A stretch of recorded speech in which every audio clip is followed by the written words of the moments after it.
Okay, I've been reading the manual and posting some stuff on my blog of things I need to accomplish and things I've learned and places to go. Okay, so first of all, I found a manual for the V16.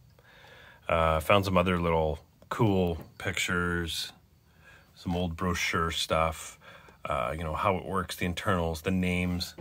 Butt welder grinder, that's just the best name.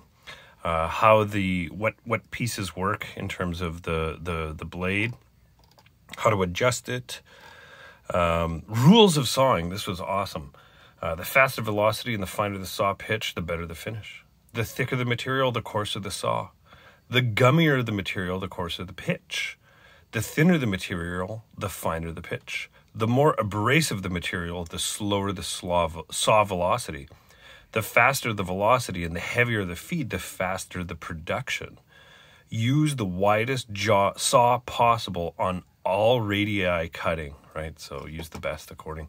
So if you have this is the minimum radii. So if you have like an 1/8 inch, you can do an 1/8 inch. But if you need to do like I didn't even know they made such fine teeth and such small blades, but Dual did everything. Here's the pitch guide, right? So I buy 14 general purpose cutting. One of the things I did find is there's a thing that tells me the VL16 was 120 inch. Shucks, because I bought 115 inch because of the pencil mark inside the machine. So RTFM, man, RTFM. This is how to put the guides, what they're actually called. So this is called a thrust roller. So I've been looking at shopping for thrust rollers. There's a couple screw holes and a couple of alignment pins, and there's this gauge that I don't have, obviously, that's kind of cut with a little bit of a slot. Anyway, gonna look at that.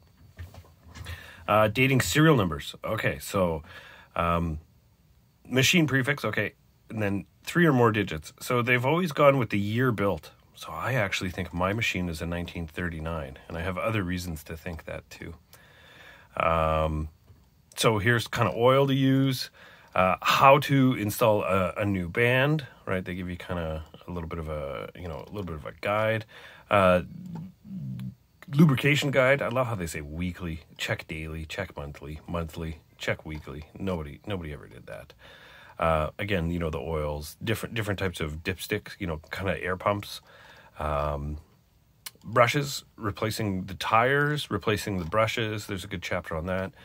Variable speed pulley. Oh, I got to take that out. And then a couple troubleshooting things. Setting up the saw guides, another little kind of, 6-step procedure.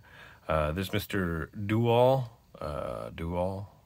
Use genuine Dual parts. It's true. And then I found this one. This one was kind of cool. Battleship ruggedness, watch-like accuracy.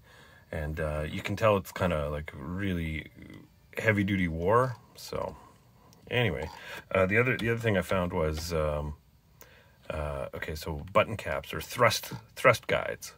So I did find a replacement on the Dual website, but they apparently do not have them in stock. There's another company, TS Cubed.